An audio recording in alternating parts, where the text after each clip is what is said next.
샬롬, 오늘도 하나님의 평강이 여러분의 삶 가운데 가득 넘치기를 소망합니다. 우리 함께 찬송가 495장 찬양하시면서 1월 7일 화요일 새벽 예배를 시작하도록 하겠습니다.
함께 기도하겠습니다.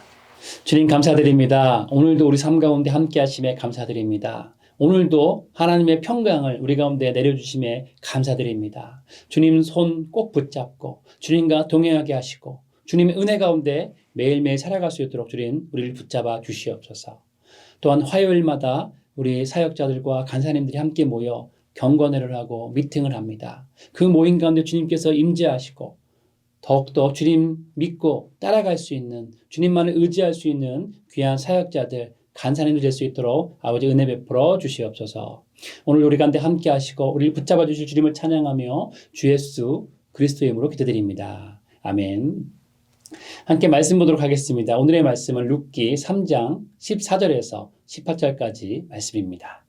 룻이 새벽까지 그의 발치에 누웠다가 사람이 서로 알아보기 어려울 때에 일어났으니 보아스가 말하기를 여인이 타작마당에 들어온 것을 사람이 알지 못하여야 할 것이라 하였습니다. 보아스가 이르되 내 겉옷을 가져다가 그것을 펴서 잡으라 하매 그것을 펴서 잡으니 보리를 6번 되어 룻에게 지워주고 성읍으로 들어가니라. 룻이 시어머니에게 가니 그가 이르되 내 딸아 어떻게 되었느냐 하니 룻이 그 사람이 자기에게 행한 것을 다 알리고 이르되 그가 내게 이 보리를 6번 대어주며 이르기를 빈손으로 내 시어머니에게 가지 말라 하더이다 하니라. 이에 시어머니가 이르되 내 딸아 이 사건이 어떻게 될지 알기까지 앉아있으라. 그 사람이 오늘 이 일을 성취하기 전에는 쉬지 아니하리라 하니라. 아멘. 2025년을 시작하면서 룻기 말씀으로 매일 말씀 묵상을 시작하였습니다. 룻기는 사사기와 차별되는 특징이 있습니다. 사사기는 땅을 차지하지 못하고 하나님께 끊임없이 반역하는 이스라엘의 이야기를 담고 있죠. 반면에 룻기는 순종하고 땅을 차지하는 이야기입니다. 다른 말로 표현하면 룻기는 하나님의 인도하심에 순종하는 사람이 믿음의 대열에 합류하게 된다는 것을 말씀하고 있죠. 하나님의 인도하심에 순종하여 믿음의 반열에 들어가게 된 이방 여인 룻의 이야기와 하나님께 선택된 백성이었지만 하나님께 불순종함으로 하나님과 점점 더 멀어지는 이스라엘의 이야기가 룻기와 사사기 말씀에서 너무나도 극명하게 대비되고 있습니다. 룻기와 사사기의 이야기를 다른 측면에서 보게 되면 고난과 환난의 시기에 어떤 믿음을 가지고 있느냐에 따라 결과가 너무나도 다르다는 것을 보게 됩니다. 사사기는 고난이 닥칠 때 끝까지 하나님을 의지하지 않고 사람의 방법을 찾습니다. 자신들이 보기에 세상에서 가장 좋은 방법을 찾아보고 택했다고 하지만 그 마지막은 너무나 처참했습니다. 그러나 룻기를 보면 가장 어려운 시기에 정말 더 이상 길이 없을 것 같은 상황에서도 하나님을 의지하고 하나님의 인도하심을 기다림으로 인생의 가장 어려운 순간을 믿음으로 이겨내는 것을 보게 됩니다. 우리의 삶 가운데서도 인생의 어려움을 만날 때가 있습니다. 작은 어려움이 있을 때도 있고 정말 너무나 견디기 힘들고 어떻게 돌파구를 찾아야 할지 전혀 감도 찾지 못하는 크나큰 어려움이 생길 때도 있습니다. 그래서 우리의 인생 가운데 정말 큰 어려움을 만나게 될 때 진정한 믿음의 사람은 어떤 믿음으로 그 어려움을 극복해 나가야 하는지 룻기 3장 말씀으로 함께 생각해 보고자 합니다. 룻기 말씀은 나오미의 가족들이 이스라엘에 찾아온 흉년 때문에 생활고에 시달리다가 베들레헴에서 모압으로 이주한 이야기로 시작하죠. 생활이 너무나 힘들어서 모압으로 이사 갔는데 거기서 더한 고통을 만나게 됩니다. 나오미의 남편과 결혼한 아들 둘이 모두 죽게 된 것이죠. 당시는 남성 중심의 사회였기 때문에 남편과 아들들이 죽는다는 것은 경제활동을 전혀 할 수 없었기 때문에 정말 생존을 위협받는 상황이었습니다. 그래서 나오미는 고민 끝에 지금까지 모압 땅에서 쌓았던 모든 것들을 포기하고 베들레헴으로 다시 돌아갈 것을 결정합니다. 그리고는 자신을 따르길 원하는 며느리들에게 각기 고향으로 돌아갈 것을 강권하죠. 나오미의 권유에 며느리 오르바는 집으로 돌아가지만 룻은 나오미를 붙잡습니다. 그리고 이와 같이 고백합니다. 우리에게 너무나 잘 알려진 말씀이기에 다시 한번 보기를 원합니다. 룻기 1장 16절에서 17절까지 말씀입니다. 룻이 이르되 내게 어머니를 떠나며 어머니를 따르지 말고 돌아가라 강권하지 마옵소서. 어머니께서 가시는 곳에 나도 가고 어머니께서 머무시는 곳에서 나도 머물겠나이다. 어머니의 백성이 나의 백성이 되고 어머니의 하나님이 나의 하나님이 되시리니 어머니께서 죽으시는 곳에서 나도 죽어 거기 묻힐 것이라. 만일 내가 죽는 일 외에 어머니를 떠나면 여호와께서 내게 벌을 내리시고 더 내리시기를 원하나이다 하는지라. 룻기 말씀을 보면 같은 이방 며느리이지만 룻과 오르바의 공통점과 차이점이 무엇인지 알 수 있습니다. 공통점은 두 며느리 모두 효성이 지극했다는 것입니다.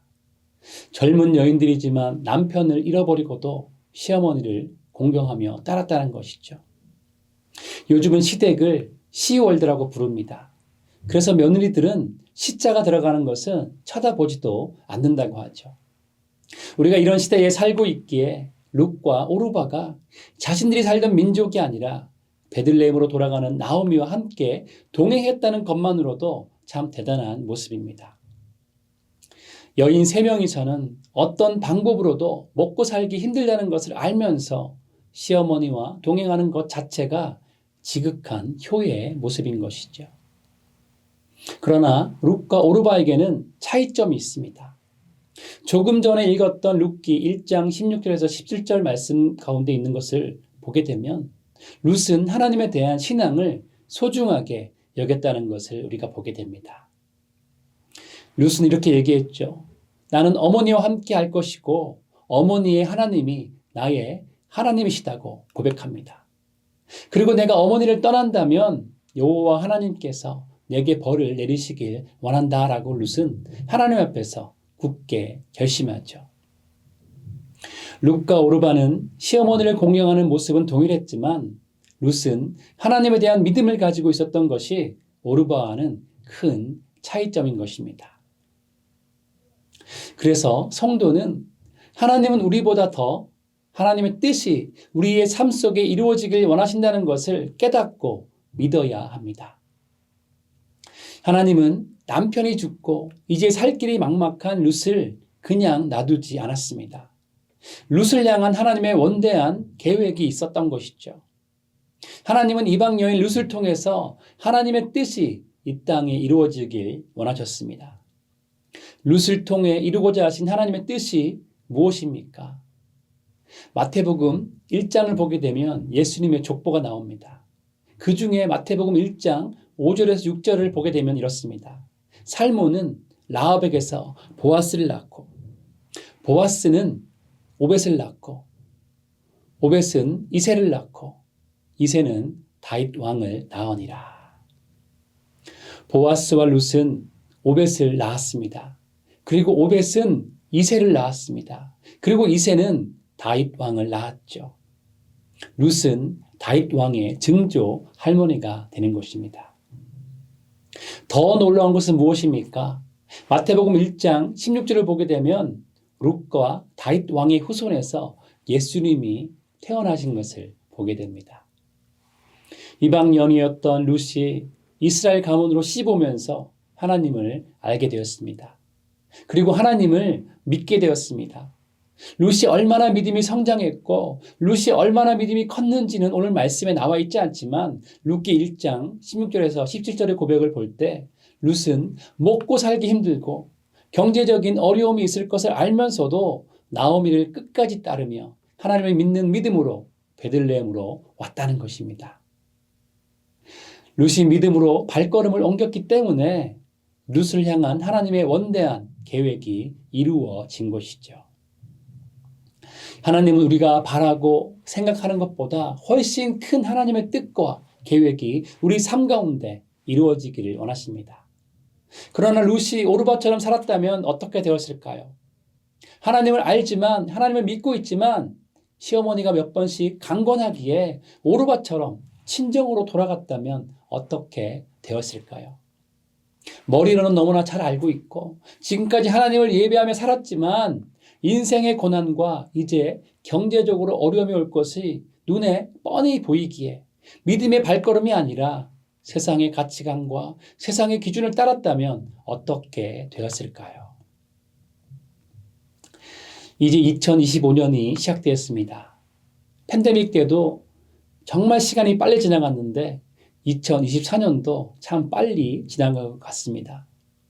사랑하는 성도 여러분, 이제 우리에게 주어진 2025년은 그냥 정신없이 지나가는 한 해가 아니라 정말 의미 있는 한 해가 되기를 소망합니다. 2025년은 정말 믿음의 한 해가 되기를 소망합니다. 우리가 이성적으로 계산하며 살기보다는 하나님의 원대한 꿈을 바라보기 원합니다. Here I am. 주님, 제가 여기 있습니다. 하나님의 계획에 나를 사용하여 주시옵소서. 이렇게 고백하시며 믿음의 발걸음을 옮기시길 소망합니다. 하나님은 우리가 생각하는 것보다 훨씬 더 큰 하나님의 뜻과 계획이 우리 삶 가운데 이루어지기를 원하십니다. 그렇게 중요한 것은 우리가 믿음으로 나아갈 때 우리의 삶을 하나님께 온전히 올려드릴 때 하나님은 하나님의 원대한 뜻을 우리 가운데 이루어 가신다는 것입니다. 사랑하는 성도 여러분 모두 하나님께 시간과 삶을 들이시고 믿음의 발걸음으로 나아가심으로 하나님께서 여러분의 삶 가운데 놀라운 역사를 이루어 가시길 주님의 이름으로 축원드립니다. 마지막 한 가지 더 나눌 것은 하나님은 보이지 않지만 우리의 삶 가운데 충만히 역사하고 계시다는 것입니다. 오늘 본문에 등장하는 세 명의 인물들이 있습니다. 나오미와 룻과 보아스이죠. 그런데 나오미와 룻과 보아스는 자신의 삶에 문제가 될 수 있을 상황에, 그리고 위험이 될 수 있는 상황에 모든 것을 감수하며 믿음으로 나아갔다는 것이죠. 그리고 하나님을 신뢰하는 마음으로 행동했습니다. 그래서 이 세 명의 믿음의 특징을 함께 살펴보고자 합니다. 첫 번째로 나오미는 열성적인 믿음을 소유했습니다. 인간적인 노력이라고도 볼 수 있지만 나오미는 율법을 기초하여서 하나님께서 주신 법을 따랐습니다.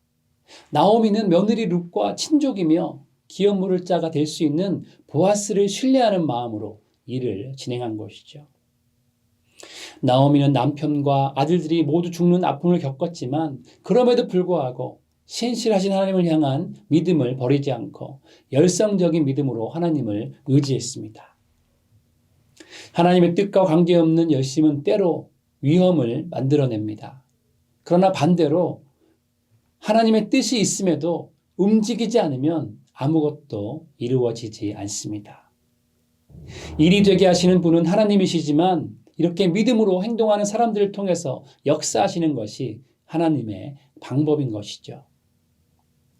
나오미는 열성적인 믿음을 가지고 하나님의 개입하심을 의지하며 룻에게 늦은 밤 보아스를 찾아가라고 충고하며 룻과 보아스를 연결시켜줄 것을 계획하고 있는 것이죠. 두 번째로 룻은 순종의 믿음을 가졌습니다. 나오미의 말이 일리도 있고 보아스가 기업 물을 자 중에 한 명이기도 하지만 룻의 입장에서 보게 되면 보아스는 나이가 많은 사람이었기 때문에 룻은 왠지 마음에 확 들지 않았을 것입니다. 하지만 룻은 시어머니인 나오미가 말하기에 그 말에 믿음으로 순종합니다. 신앙인에게도 이런 모험이 필요합니다. 하나님의 말씀이라면 일단 순종하는 믿음이 우리에게 필요합니다. 하나님은 하나님의 은혜를 기대하며 순종하는 믿음의 사람에게 하나님의 특별한 은혜를 부어주시기 때문인 것이죠. 세 번째, 보아스는 신중한 믿음을 가졌습니다. 보아스처럼 부유한 사람은 가난한 사람들을 배려하는 것이 결코 쉬운 일이 아닙니다. 그러나 오늘 말씀에서 보아스는 하나님의 성품을 잘 대변하고 있죠. 자신보다 더 가까운 기업 물을 자가 있기에 책임을 이행하기 위해서 이를 알아보겠다고 합니다. 그리고 원치 않은 오해가 생길 수 있는 상황이기에 다른 사람들이 룻이 왔다 가는 것을 알지 못하도록 조치합니다. 또한 룻에게 보리 6대를 줍니다. 6일간 힘써 일하고 7일째는 쉬며 마지막은 하나님께 맡기는 이스라엘 민족에게 보리 6대를 주었다는 것은 룻의 수고가 다 되었다는 무언의 암시인 것이죠. 그래서 나오미의 말을 보게 되면 보아스가 보리 6대를 준 것을 이해하고 말하는 것을 보게 됩니다.